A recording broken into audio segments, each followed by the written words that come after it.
भाजपच्या या विजयी संकल्प रॅलीवर आपलं लक्ष असणार आहे, त्याबाबतचे अपडेट देखील आपण घेणार आहोत। पण मुख्यमंत्री एकनाथ शिंदे आज कोल्हापूर दौऱ्यावर आलेले आहेत आणि या ठिकाणी त्यांचं जंगी स्वागत करण्यात आलेलं आहे।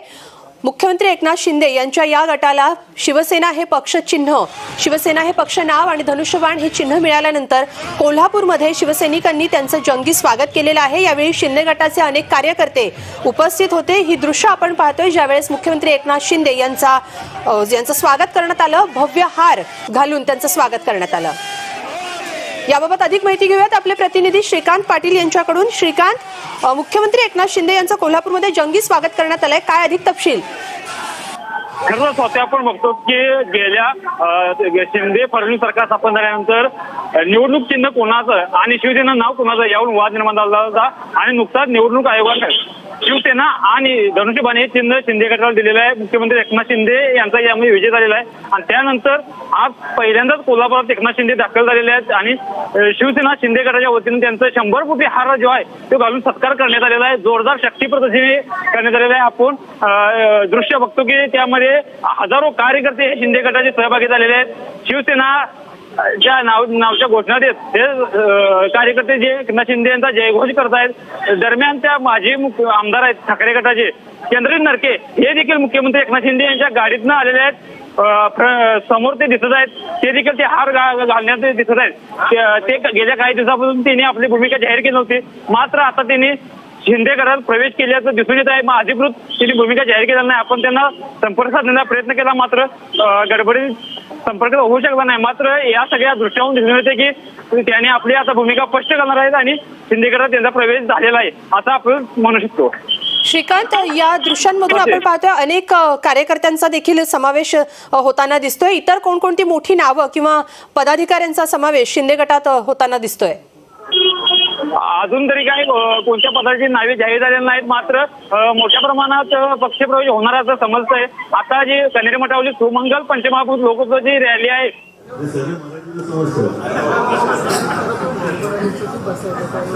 व्यासपीठावरील सर्व उपस्थित मान्यवर आणि जमलेल्या बांधवांनो, भगिनींनो आणि मातांनो, बहुत दिनों के बाद जरा हिंदी की प्रैक्टिस बढ़ा रहा हूँ, क्योंकि जैसे मैं अभी गाड़ी से उतर रहा था तो एक पल मेरे ध्यान में आया नहीं कि व्यक्ति है कौन। शक्ल तो देखी हुई है, पता चला चंद्रकांत जी आणि ते एवढ्यासाठी म्हटलं कारण मला आज सुद्धा चंद्रकांत जी आठवते दाढ़ीवाले। मतलब आप सोचिए कितने सालों के बाद हम मिल रहे हैं। अभी अभी तो लगातार मिल रहे हैं, लेकिन इतने साल बीच में गुजर गए, क्यों गए पता नहीं। दुबे साहब भी बहुत सालों के बाद घर आए, राजेश जी पण तसेच सर। पहले तो घर पे आना जाना था, बीच में पता नहीं क्यों क्या हुआ, आना ही बंद कर दिया। और अभी आपने जो बात कही कि आने वाली सरकार में हमें भी कुछ चाहिए, अरे आप साथ में रहेंगे तो देंगे ना, इसको दे दूंगे।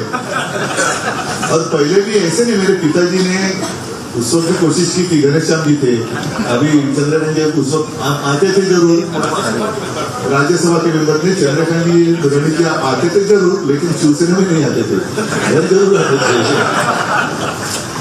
अभी तो खैर अपना गठबंधन ही हुआ है, महाविकास आघाड़ी। गठबंधन क्यों हुआ, कैसे हुआ, और दुबे साहब मैं आपको धन्यवाद देना चाहता हूं, क्योंकि जब अपनी तारीख तय हुई थी तब मैंने सोचा नहीं था कि अरे आजचा मुहूर्त शिव जयंतीचा मुहूर्त है, एक चांगला मुहूर्त है, शिव जयंतीचा मुहूर्त है।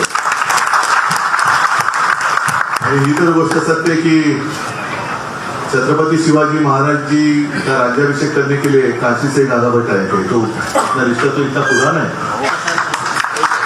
इतना पुराना है। पण तेव्हा मला एक गोष्ट माहिती नव्हतं कि इलेक्शन कमीशन बीच में अपना रिजल्ट सुनवा देगी। ठीक है, कल उन्होंने मेरा धनुष्यबाण छीन लिया, अब खुद प्रभु रामचंद्र मेरे साथ आ गए। तो ऐसे होता रहता है, संयोग की बात है या पता नहीं इसके पीछे क्या राज है, लेकिन होता है, कभी कभी ऐसी बातें होती है। और मैंने तो कल रास्ते पे उतरकर चुनौती दी है, जिन लोगों ने मेरा पार्टी का नाम और धनुष्यबाण छीन लिया है, उनको मैंने चुनौती दी है कि अगर आप मर्द हो, आप में हिम्मत हो है, तो आप मेरा चुराया हुआ धनुष्यबाण लेकर मेरे सामने आइए, मैं मेरी मशाल लेकर सामने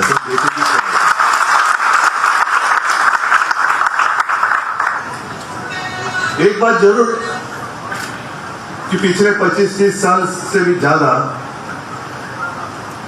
हम और आप एक दूसरे के विरोधी थे, कांग्रेस और राष्ट्रवादी और शिवसेना। उत्तर भारतीय मराठी नहीं निकल रहा, कांग्रेस, राष्ट्रवादी और शिवसेना। तो ऐसी कौन सी बात हो गई कि हम तो हिंदुत्ववादी थे। आज भी मैं कहता हूं मैं हिंदू हूं, मैंने हिंदुत्व कभी छोड़ा नहीं है और ना ही छोड़ूंगा। मैंने तो भाजपा को छोड़ा है, हिंदुत्व को नहीं छोड़ा है। भाजपा का हिंदुत्व नहीं है और उनका जो हिंदुत्व है वो हमारा हिंदुत्व नहीं है, वो हमें मंजूर नहीं है। मैं खुलेआम कहता हूं, जो मेरे पिताजी ने मुझे सिखाया वो हिंदुत्व ये नहीं है। और मेरे पिताजी की भाषा में कहे तो राष्ट्रीयत्व हेच आमचं हिंदुत्व है। हमारा जो हिंदुत्व है वो देश से जुड़ा हुआ है, लेकिन इनका जो हिंदुत्व है वो कैसे है कि आपस में लड़ाई लड़ाओ, आपस में झगड़ा करो, परिवार में झगड़ा लगाओ, पार्टी में झगड़ा चालू करो और सत्ता हासिल करो। कल कोई आया था पूना में, कहते हैं, उन्होंने पूछा क्या कैसे चल रहा है महाराष्ट्र में, तो कहा कि आज बड़ा अच्छा दिन है। तो क्यों? तो शिवसेना का नाम और चिन्ह हमने अपने साथ जो गुलाम आए हैं उनको दे दिया। तो व्यक्ति बोले बहुत अच्छा, मोगैम्बो खुश हुआ। ये मोगैम्बो है, मिस्टर इंडिया अगर आप याद करें तो उसमें यही है ना, मोगैम्बो यही चाहता था कि देश में एक दूसरे के साथ लड़ाई हो जाए, लोग आपस में लड़ते रहे और वो लड़ाई में व्यस्त रहेंगे तो मैं राज करूंगा। यही तो है आज के मोगैम्बो, यही तो है। वो भले हिंदू है, लड़ो, हमारे साथ है, वही हमारे, वो हिंदू हो या कोई हो, उससे फर्क नहीं पड़ता। आप हमारे पार्टी में आते हो तो ही हिंदू है और नहीं है तो आपने हिंदू को छोड़ दिया। आप मुझे बताओ, मैं तो जैसे आपने कहा इंतजार कर रहा हूं बीके में कब आप जनसभा करते हो। मुझे तो लोगों के सामने आना है, लोगों के बीच में आना है और पूछना है बताओ मैंने क्या गलती की है। 2.5 साल में मुख्यमंत्री था, कहां मैंने भेद किया है? आपस में लड़ाई कभी मैंने करवाई है? कभी शिवसेना ने आपस में लड़ाई लगाई की है? कभी नहीं। दुख इस बात का होता है कि 92-93 की जो आपने जिक्र किया, तो यही तो मेरे शिवसैनिक है। आज अनिल वायकर है, विनायक जे ऋतुजाताई बसले त्यांचं किंवा रमेश होता, भाऊ कुरवाकर है, इकडे पण काही लोक असतील, ये तो हमारे सैनिक है जिन्होंने मुंबई को बचाया था। और आज जो हिंदुत्व की बात कर रहे हैं वो उसको कहां थे? एड्रेस नॉट नोन, कहां गए पता नहीं। और आज बड़े सीना तान कर आ रहे, 56 इंच की छाती। अरे आपकी 56 इंच का जो सीना है उसको कहां था? उसको तो पसीना आया था। अब कहते हैं 56 इंच का सीना, उसको तो पसीना ही पसीना हुआ था। तो उस वक्त जिन्होंने मुंबई बचाई उनको आप अभी गुनहगार मान रहे हो। और मैं कांग्रेस के साथ गया, मैं नहीं गया, भाजपा ने मुझे धकेला है, भाजपा ने मुझे धकेला। और ये बात मैं दोहराना इसलिए चाहता हूं ताकि गलतफहमी आपके मन में ना रहे। 2014 में मैंने नहीं युति तोड़ी थी, भाजपा ने युति तोड़ी थी और तब भी मैं हिंदू ही था ना, आज भी हिंदू हूं। उस वक्त आपने युति तोड़ी थी, बाद में जब आपको पता चला, जरूरत पड़ी कि अरे शिवसेना तो साथ में लगेगी, क्योंकि उस वक्त लास्ट मोमेंट चंद्रकांत जी मतलब चुनाव, वो जो नामांकन पत्र दाखिल करने की डेट रहती है उससे एक दिन पहले उन्होंने युति तोड़ी। बड़ी मुश्किल थी क्योंकि एक जगह पर मैं कैंडिडेट कहां से लाऊं, तो भी हम लड़े, अकेले लड़े तो 63 आए थे। बीजेपी को ऐसा लगा था कि वो अकेले की जोर पर सत्ता संभालेगी, नहीं संभाल सके, हमारी मदद लेनी पड़ी। उसके बाद अमित शाह घर पे आए थे और ये तो मैंने जब दसरा की रैली हुई थी अभी की शिवाजी पार्क, तो मैंने मेरे माँ और पिताजी की कसम खाकर शपथ लेकर कहा था कि ये बात सच है। उन्होंने मुझे एक वचन दिया था और वो इसलिए मैंने मांग की थी क्योंकि मैंने मेरे पिताजी को यानी बाला साहब को आखिरी दिनों में वचन दिया था कि मैं एक न एक दिन आपका शिवसैनिक मुख्यमंत्री करके दिखाऊंगा। वो वचन आज भी तो उस वक्त अमित जी ने कहा ठीक है, और बाद में ठीक है के बाद जो कुछ हुआ आप देख रहे हैं। और उस वक्त अगर मैं आज जैसे हमारे कुछ लोग गले में पट्टा बांधकर गए उनके पास, तो ये तो मेरे पिताजी ने कभी सिखाया नहीं किसी की गुलामी करो। मेरे पिताजी ने सिखाया अन्याय के साथ लड़ाई करो। मैं तो लड़ने वाले पिता का लड़ने वाला पुत्र हूं और कभी झूठ बात नहीं करूंगा। मैं झूठी बातें करना मेरे खून में नहीं है। और इसलिए मैंने कहा कि ऐसी बात है तो मैं छोड़ दूंगा। मैं अच्छा हम देंगे वही आपको मिनिस्ट्री लेनी पड़ेगी क्या?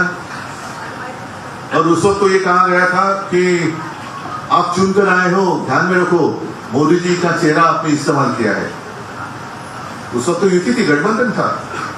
हाँ, हमारे पोस्टर पे मोदी जी का चेहरा था, उनके पोस्टर पे हिंदू हृदय सम्राट बाला साहब का चेहरा था।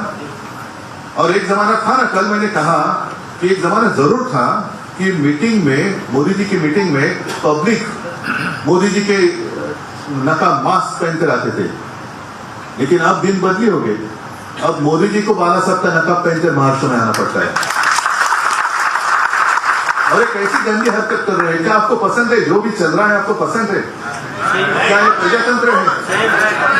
अरे लड़ना है तो मैदान में लड़ो ना। आपको जो कुछ कहना है कहो, हमें कुछ जो कुछ कहना है कहेंगे, और जो जनता है वो निर्णय करेगी। वो सबसे ऊपर की अदालत है, बड़ी अदालत है वो जनता। उनको फैसला करने दो, ये तो लोकतंत्र है। लेकिन इनको लोकतंत्र मंजूर नहीं। सब जो एजेंसीज है वो भेड़ियों की तरह से अपने ऊपर छोड़ते। मैं कुत्ता इसलिए नहीं कहता, तो कुत्ता मुझे बहुत प्यारा है, कुत्ता ईमानी रहता है, वफादार होता है।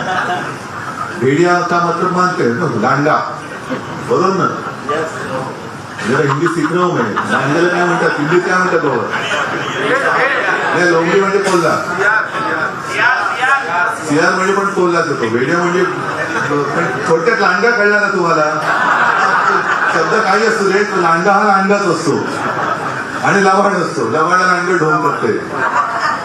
वो पहले छोड़ना, इनकम टैक्स को छोड़ो, इसको छोड़ो, उसको छोड़ो, सबको डराने के बाद मैं सबके साथ अकेला लड़ रहा हूं। अरे अकेला क्या, आपके भेड़िए तो सब पहले आए ना, उनके आधार पर आप लड़ रहे हैं। और एक उम्मीद थी, जरूर थी, एक सपना था, जरूर था। देश को एक मजबूत देश बनाना अपना सपना था, वो आज भी है। क्योंकि जिनको हमने एक सपना देखकर वहां बिठाया वो खुद बलवान हो गए, लेकिन देश कमजोर हो रहा है। देश कमजोर हो रहा है। मेरा कर्तव्य सिर्फ मुंबई बचाना इतना ही नहीं है, मेरा कर्तव्य महाराष्ट्र बचाना इतना ही नहीं है। मेरा कर्तव्य, मेरा मतलब हम सबका देश को बचाना है। और आज अगर हम जागेंगे नहीं, मेरे पिताजी ये बात तो प्रमोद महाजन जी ने मीटिंग में कही थी, भाषण में कही थी। राजेश जी तेव्हा तुम्ही मराठी भाजपात असताना सोबत होते, बरोबर ना? कारण प्रमोद जी घरी यायचे, खूप चर्चा व्हायची, गोपीनाथ जी यायचे। तो एक काय जमाना वेगळा होता, एक खुलापन था। आज सारी चीजें शतरंज का खेल हो गई। आज का अपनापन रहा ही नहीं। जो कुछ करना है वो शतरंज हो गए। आपको ये इतना, लेकिन शतरंज में भी कुछ नियम होते हैं। घोड़ा कैसे चलना चाहिए, हाथी कैसे जाना चाहिए, ऊंट कैसे चलना चाहिए। यहाँ तो कोई भी कैसे भी चलता है। तो प्रमोद जी ने कहा था, और ये सच है, वो जमाना था, वो सब अपने हिंदू लोग बिखरे हुए थे। और तब मेरे पिताजी ने प्रमोद जी को कहा था कि प्रमोद देख, एक ना एक दिन मैं तुझे इस देश का हिंदू बनकर वोट करते हुए दिखाऊंगा। तो प्रमोद जी ने कहा कि बाला साहब कैसे है पॉसिबल? उत्तर भारतीय अलग है, मराठी अलग है, दक्षिण भारतीय अलग है, बीच में पंजाबी है, बंगाली है। तो देख तू क्या होता है कि नहीं। देख, वो दिन तो आ गया, हिंदू बनकर वोट करने लगे। अभी हिंदू उठ गए, जाग गए। अभी जागा हुआ हिंदू खतरा भी हो सकता है। तो उनके आंखों में धूल फेंकी जा रही है। तुम्ही उठलात, हिंदू उठले जरूर, पण उठल्यानंतर जागे झालेला हिंदू ह्याला जर का सगळं दिसायला लागलं तर पंचायत होणार। म्हणून मग जो नींद से जाग गए हैं उनके आंखों में धूल फेंकने का काम चल रहा है। वो कुठला तरी एखादा मुद्दा असा फेंकायचा, वो जैसे चुनाव आते हिजाब का मुद्दा आया था, अब कहाँ गया हिजाब का मुद्दा? हाँ, फिर जैसे कुछ आता है तो गौ हत्याबंदी का मुद्दा निकालेंगे। कुछ आएगा तो मतलब हिंदुओं को ऐसे महसूस होना चाहिए कि अरे क्या हो रहा है। बीच में तो और एक मजेदार बात हुई। मुंबई में एक मोर्चा निकला था, हिंदू जन आक्रोश, हिंदू आक्रोश मोर्चा। यार ये देखा, अपने न्यूज में देखा? हाँ, हिंदू आक्रोश। क्यों हिंदुओं को आक्रोश करना पड़ रहा है? दुनिया का सबसे ताकतवर आदमी, देश का प्रधानमंत्री है 8 साल से, हिंदुत्ववादी है, हिंदू है, तो भी हिंदू आक्रोश कर रहे हैं। ये कौन सा हिंदुत्व है? ये कौन सा राज है? ये कौन सा राम राज्य है? और कांग्रेस का जब राज था तो आपको पता है एक नारा लगाया जाता था, इस्लाम खतरे में है। अब नारा बदली हो गया, अब हिंदू खतरे में है। तो किसका राज अच्छा था? नहीं, अभी सारे मुस्लिम भाई भी साथ में आ रहे, इसलिए ऐसे नहीं कहता कि वो खतरे में आना चाहिए। आपका और हमारा कोई झगड़ा है नहीं, ना उत्तर भारतीयों से है ना मुस्लिम लोगों से। जो भी इस देश को अपना देश मानता है, अपनी मातृभूमि मानता है, और जैसे आपने कहा कि उत्तर प्रदेश तो आपकी मातृभूमि है, ये कर्मभूमि है, तो आपको आजाद दिया है, तो इस देश के प्रति आपका एक कर्तव्य बनता है। तो यही है कि इस देश को अपने मातृभूमि मानने वाला हर कोई वो हमारा भाई है, वो हमारा भाई है। और आते आते मुझे थोड़ी देर हो गई इसलिए क्योंकि घर में भी कुछ उत्तर भारतीय आए थे, ये सच्चे आए थे। अलग वो उत्तर प्रदेश से आए थे। आज ही के दिन आज शाम को जा रहे तो उन्होंने पूछा आप अगर होंगे तो हम मिलना चाहते तो आइए। तो मैं यही उनको कह रहा था कि देखो हमारा हिंदू तो कैसा है, जो मेरे पिताजी ने हमें सिखाया। ये पिछले 3-4 सालों की बात है, आप भूल गए होंगे, आपने शायद पढ़ा भी नहीं होगा। एक अपना फौजी था कश्मीर में, वो छुट्टी लेकर घर जा रहा था परिवार को मिलने के लिए। जब आतंकवादियों को पता चला कि ये अभी छुट्टी लेकर अकेला जा रहा है, बीच में उसको किडनैप किया गया, त्याच्या हालाल केले आणि कुछ दिनों के बाद एकदम छिन्न विच्छिन्न झालेलं त्याचं शरीर, उसका मृतदेह कहीं पे मिल गया। वो अपना था कि नहीं था। मुंबईमध्ये उद्धव ठाकरे यांचा उत्तर भारतीयांशी संवाद सुरू आहे, थेट जाऊयात या कार्यक्रमात। करना पड़ेगा, ये बात ये स्वीकार करना होगा, अन्यथा ये सरकार बन नहीं सकती। तो मुझे कोई अनुभव नहीं था, मैं बन गया। अगर मेरे साथ जो उन्होंने कमिटमेंट की थी 2.5 साल की, वो अगर निभाते तो पहले 2.5 साल या बाद में 2.5 साल या तो उनका या तो शिवसेना का मुख्यमंत्री होकर चला गया होता, और आज ऑफिशियली उनका मुख्यमंत्री शायद होता या पहले हो जाता था। क्या फर्क पड़ता था? दिन तो उड़ जाते। लेकिन कभी कभी ऐसे लगता है कि जो भी कुछ होता है अच्छे के लिए होता है। तो कल भी चुनाव आयोग ने फैसला दिया, अच्छे के लिए हो रहा है, क्योंकि लोगों के दिल में आग लगी है। अभी आग लगी कि कैसा अन्याय है। नाम ठीक है, मेरे पार्टी को 2 नाम दिए गए, 2 गुट उन्होंने मान लिए। कभी आज तक ऐसे हुआ नहीं है। जब भी किसी पार्टी में विवाद हुआ, कांग्रेस में भी हुआ था इंदिरा जी के समय पर, तो गाय वासरू बैल जोड़ी था, पहले बैल जोड़ी था, पण गाय वासरू नका विसरू। बैल जोड़ी था, फिर गाय वासरू आ गया। पर गाय वासरू क्या है, क्यों बैल जोड़ी क्या है, जो आज तक फिक्स किया गया है, किसी को दिया नहीं गया। भले 2 कांग्रेस को मान्यता मिली, इंडिकेट सिंडिकेट, बाद में और सारे कांग्रेस निकली, लेकिन किसी को भी वो नाम और सिंबल नहीं दिया गया। तो आज भी मेरी अपेक्षा यही थी कि शायद उसी तरीके से कुछ करेंगे, उनका एक गुट और हमारा एक, जैसे उन्होंने वो मान्यता दी ना, त्यांनी नाव घेतलं होतं बाळासाहेबांची शिवसेना। मुझे नकाब की जरूरत नहीं है, मैं सीधे नाम लेकर लोगों के सामने जा रहा हूं, क्योंकि मेरे पिताजी ने कहा है कि उद्धव तू जैसा है वैसे लोगों के सामने जा, लोग स्वीकार करेंगे। तो मैं तो सीधा नाम लेके जा रहा हूं, शिवसेना उद्धव बाळासाहेब ठाकरे है मंजूर, आ जाओ साथ। आपने धनुष्य बाण फ्रीज किया था, मैंने मशाल ले ली। अब शायद ये भी वो कर सकते, क्योंकि इतनी नीच और गंदी राजनीति कर रहे हैं कि शायद वो हमारे मशाल भी ले सकते हैं। तो चलो आज मशाल दी है ना, हमने तो ली है। उन्होंने चोरी का धनुष्य बाण लेकर सामने आने की मैंने जो चुनौती दी है, हो जाएगा ना, क्यों डर रहे आप? पूरी सत्ता ताकत आपके पास है, धनुष्य बाण भी आपके पास है। लेकिन जैसे मैंने कहा कि शायद आप धनुष्य बाण को चुरा सकते, लेकिन इन लोगों के दिल में बैठा हुए राम को नहीं चुरा सकते। दिल में जो बैठा हुआ राम है, इसके आशीर्वाद जब तक मेरे साथ है, तो भले धनुष्य बाण आपने चुरा लिया तो भी मेरा कुछ बिगड़ नहीं सकते। और अभी मुंबई को दासी बनाने की बात चल रही है। मुझे तो अभिमान है, पिछले 25 साल ऐसे नहीं कि मुझे उत्तर भारतीयों ने बिल्कुल वोट नहीं दिया ना, जरूर दिया। मराठी तो है ही, लेकिन उत्तर भारतीय भी लोग मेरे साथ रहे, गुजराती भी रहे, मुस्लिम लोग भी हैं हमारे बेरामपाड़ा से त्याचं काय म्हटलं हाजी अली नगरसेवक आहे. म्हणजे आपण विचारच करू शकत नाही अरे बेरामपाड्यात शिवसेनेचा नगरसेवक अभी तो और अच्छी रीत से आएगा.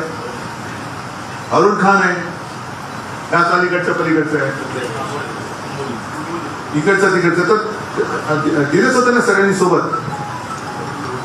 पण मुंबईला दासी बनवताना आपल्याला एक अभिमान ह्या गोष्टीचा वाटलं पाहिजे की एक जमाना ऐसे था की मुंबई डेफिसिट होती 645 कोटी और चंद्रकांत जी फिर 2012 से लगातार रविंद्र वायकर जी भी थे, सुबोध कुमार होते, सगळ्यांनी सबने मिलकर जो कोशिश की आज मुंबई की जो पूंजी है 70,000 करोड़ से भी ज्यादा बैंक में है. इसका अभिमान होना चाहिए कि नहीं होना चाहिए. हमारे प्रधानमंत्री आए और क्या उन्होंने कहा कि बैंक में पैसा रखकर विकास नहीं होता.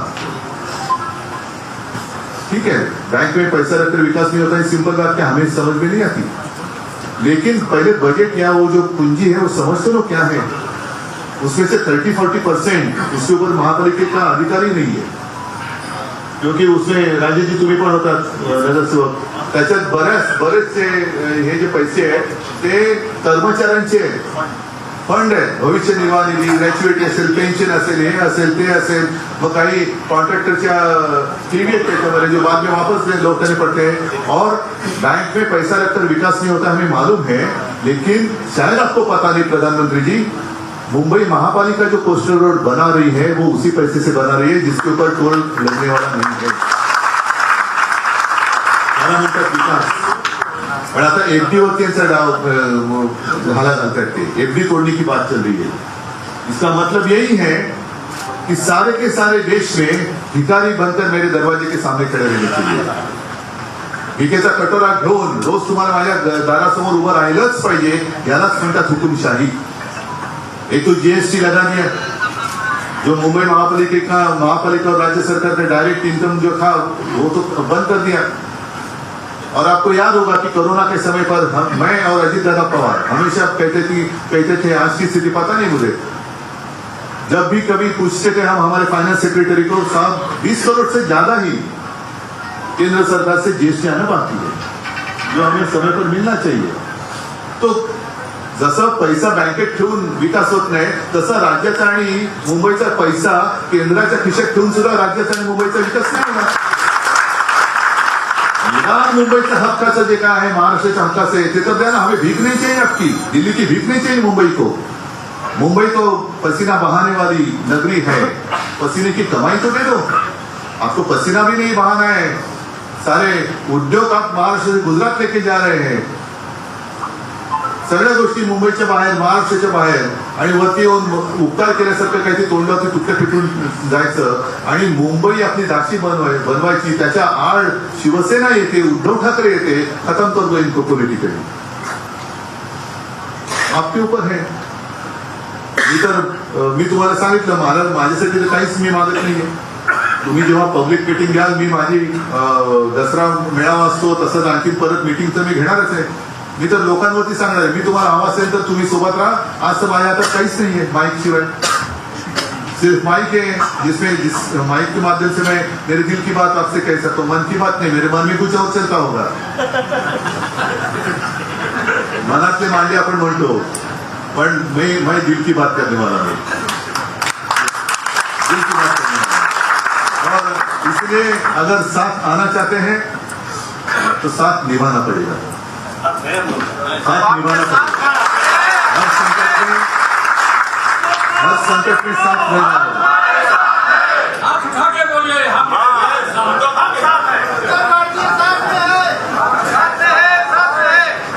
नहीं. और इसलिए आपने जो कोरोना की बात सच है. थोड़ी सी वो एक याद कोविड की बात करूं. अभी शायद कितने तारीख को लॉकडाउन हुआ था? 23 से 24 22. उसके शायद उसे एक वीक पहले से मैं चीफ मिनिस्टर था. मैंने ऐसे ऐसे कुछ चीजें बंद करना शुरुआत की. तारीख से शुरुआत किया था. कुछ चीजें मतलब पब्लिक प्लेसेस हॉल बंद करो, नाट्यगृह बंद करा, सिनेमा हॉल बंद करा, रेस्टोरेंट. लोगों को एक आदत होनी चाहिए, एकदम झटका नहीं लगना चाहिए. और उस वक्त मैं लगातार केंद्र के साथ कांटेक्ट में था कि मैंने उनको कहा कि कुछ यहाँ बाहर से जो लोग आए हुए हैं, उत्तर भारत से है या कहीं से भी है, वो घर लौटना चाहते हैं, उनको घर लौटने के लिए मुझे ट्रेन दे दो, मैं पैसे देने के लिए तैयार हूँ, लेकिन उनको अगर वो घर जाना चाहते हैं तो घर जाने दीजिए। क्योंकि एक मानसिकता होती है, कुछ भी होता है तो अरे घर चलो भाई, घर चलो भाई, अरे घर चलो क्यों, यहाँ नहीं घर जाएंगे, तो ठीक है ना, घर जाना चाहते तो घर जाना। तो मुझे कहा गया कि नहीं उद्धव जी अभी कैसे, अभी तो मुश्किल है। फिर लॉकडाउन हो गया। लॉकडाउन होने के बाद मैंने उस वक्त भी कहा था कि देखो लॉ एंड ऑर्डर की सिचुएशन खराब हो सकती है, लोगों को ज्यादा समय तक मैं, ये कोई इमरजेंसी नहीं है कि लॉक करके, लॉकडाउन मतलब घर का दरवाजा लॉक करके उनको अंदर बंदी बनाई जाए, ऐसे नहीं है। तो नहीं अभी नहीं। फिर जो हुआ, लोग बाहर निकले, तो भी मैंने आदेश दिए थे की जहां भी इनको अगर हम रोककर उनकी निगाह, मतलब त्यांची निगराणी आपण चांगली ठेवू शकू ते करा। मग जवळपास 7.5 लाख लोकांना एक महीनाभर हम वो जहां भी रहे वहां कैंप बनाए, खाना तो दिया, साथ में डॉक्टर्स भी रखे, लेकिन फिर भी वो सारी इंसान है। एक दिन वो बांध भी टूट गया और लोग चल पड़े रास्ते पे, पटरी पर चलने लगे। 1-2 लोग तो ट्रेन के नीचे ऐसे कुछ बेचारे उनकी जान भी गई। और तब भी मैंने अनिल परब मंत्री थे, परिवहन मंत्री, अनिलला सांगितलं, म्हटलं अनिल सगळ्यांना एसटी दे आणि सगळ्या 7.5 लाख लोकांना त्यांच्या गावाच्या सीमेपर्यंत सोडलं। अनिल परबत मंत्री होते।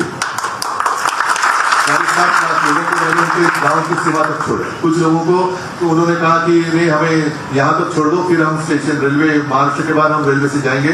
फिर ऐसे सारे लोगों को हमने किया, जो कुछ कर सकते थे किया। त्यावेळेला आम्ही हे बघितलं नव्हतं की मी तर सगळ्यांना सांगत होतो की आप कहीं जाइए मत, आप यहीं पे रहिए, कुछ नहीं होगा, हम आपका ख्याल रखेंगे। नहीं, लेकिन हमें घर जाने दो। तो ठीक है, आपकी मर्जी। आता त्यावेळेला घरी गेल्यानंतर वो भी एक वीडियो आए थे, पूरे लोग रास्ते पे रुके हुए हैं और पानी भी नहीं पीने के लिए, कुछ नहीं, ये नहीं वो नहीं। वो बोले थे इससे अच्छा तो महाराष्ट्र था।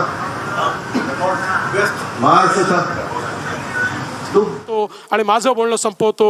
धन्यवाद। जय हिंद, जय महाराष्ट्र। आणि दुबेजी तुम्ही जे सांगितलं, आता कोणी तुम्ही बोललात ना, पवार साहब यहाँ बैठे थे और उन्होंने दुबे जी ने कहा कि उम्र का कोई सही नहीं है, और ये सच है। मेरे पिताजी कहा करते थे कि उम्र किसी के हाथ में नहीं है। माणूस वयाने मोठा होतो, पण तो वयाने मोठा झाला तरी मनाने खचला की तो वृद्ध होतो। तो आज भी दुबे साहब तो यंग है, काम करने की हिम्मत है, जिद्द आहे। आणि आमचं आता चांगलं जुळलंय महाविकास आघाडीचं, त्याच्यामुळे पवार साहेबांना सांगतो इनको भी कुछ जिम्मेदारी दे दो। ऐसी नहीं तू अपनी जिम्मेदारी लेकर, अभी ये तो सारी मीटिंग उन्होंने तो की, मैंने नहीं कुछ उनको कहा था। तो वो ऐसे नहीं कि जिम्मेदारी नहीं तो मैं क्या करूं, तो वो बोले आप जिम्मेदारी दे दो या नहीं दे दो, मैं तो मेरा कर्तव्य करते रहूंगा। तो ऐसे लोग साथ में आएंगे। और इसमें मैंने कहा ना, तो सिर्फ शिवसेना की लड़ाई नहीं है, हर एक भारतीय नागरिक की लड़ाई है। इस देश में प्रजातंत्र, लोकशाही जिवंत राहणार की नाही हे आता ठरवण्याची वेळ आलेली आहे। आणि त्याच्यासाठी हम सब एक साथ मिलकर आगे जाएंगे। तो किसकी हिम्मत है अपने देश को गुलाम बनाने की? मैं मेरे देश के लिए भारत माता को किसका गुलाम नहीं होने दूंगा। बस यही शपथ ले लो और आगे चलो, एक ही शपथ ले लो। तो मैं मानता हूं कि अभी पिछले रविवार भी मैं आया था आपके यहाँ, गोरेगांव में आया था। आज यहाँ पता नहीं अगला रविवार कहाँ है, लेकिन ये तो अभी ये शुरुआत तो हुई है, इसको आगे हम और लेके जाएंगे।